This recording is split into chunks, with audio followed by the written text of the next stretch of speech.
Assalamualaikum warahmatullahi wabarakatuh. Salam jumpa kawan-kawan subscriber dari Dawe Ulama 41.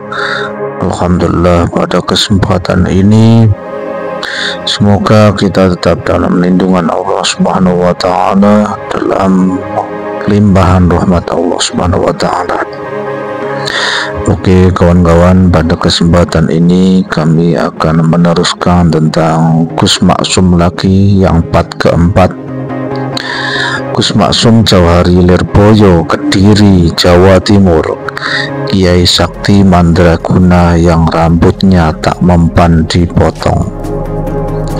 Di kalangan Nahdlatul Ulama atau NU dan perguruan silat Pagar Nusa, nama Gus Maksum sangat melegenda, sangat fenomenal.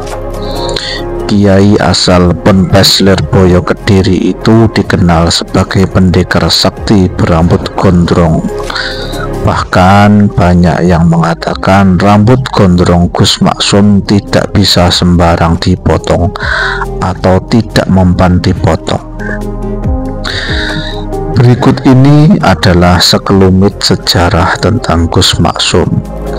Guru besar Pagar Nusa ini lahir di Kanigoro Kras, Kediri, Jawa Timur, tepatnya pada tanggal 8 Agustus 1944, 1 tahun sebelum Indonesia merdeka.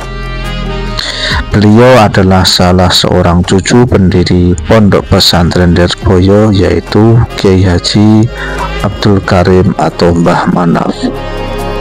Semasa kecil ia belajar kepada orang tuanya, yaitu Kiai Haji Abdullah Jauhari yang berada di Kanigoro Kras, Kediri. Ia menempuh pendidikan di SD Kanigoro pada tahun 1957, lalu melanjutkan ke Madrasah Sanawiyah Lirboyo. Namun ketika sekolah di Madrasah Sanawiyah, tepatnya di Lirboyo, ia tidak sampai tamat.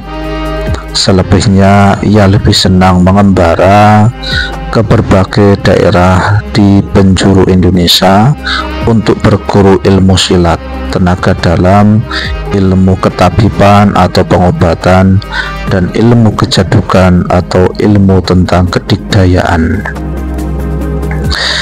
Sebagai seorang kiai, Gus Maksum berperilaku nyeleneh.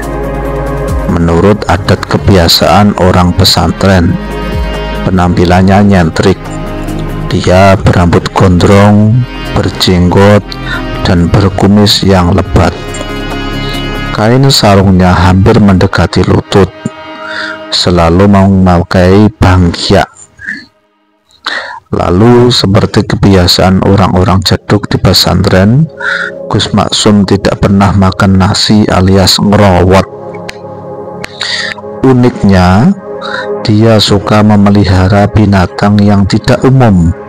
Hingga masa tuanya, Gus Maksum memelihara beberapa jenis binatang seperti ular, unggas, buaya, kera, orangutan, sejenisnya. Di kalangan masyarakat umum, Gus Maksum dikenal amat sakti mandraguna. Rambutnya tak mempan dipotong. Konon hanya ibundanya yang bisa mencukur rambut Gus Maksum. Mulutnya bisa mengeluarkan api, punya kekuatan tenaga dalam luar biasa, mampu mengangkat beban seberat apapun, mampu menaklukkan jin, dan kebal senjata tajam, bahkan senjata api. Beliau bahkan tidak mempan disantet. Di setiap medan laga dalam dunia persilatan juga bisa disebut dengan istilah sabung. Tak ada yang berani berhadapan dengan Gus Maksum, dan kehadirannya membuat para pendekar aliran hitam sangat gelagapan. Karisma Gus Maksum cukup untuk membangkitkan semangat pengembangan ilmu kanuragan di pesantren melalui pagar Nusa. Sebagai jenderal utama pagar NU dan pagar bangsa, Gus Maksum selalu sejalur dengan garis politik Nahdlatul Ulama. Namun dia tidak pernah terlibat politis praktis, tak kenal dualisme atau duifungsi. Saat kondisi politik memaksa warga NU berkonfrontasi dengan PKI, Gus Maksum menjadi komandan penumpasan PKI serta antek-anteknya di wilayah Jawa Timur, terutama di daerah Kediri. Ketika NU bergabung di dalam P3 maupun ketika NU mendeklarasikan PKB, Gus Maksum selalu menjadi jurkam nasional yang menggetarkan podium. Namun dirinya tidak pernah mau menduduki jabatan legislatif ataupun eksekutif. Pendekar ya pendekar, kata beliau.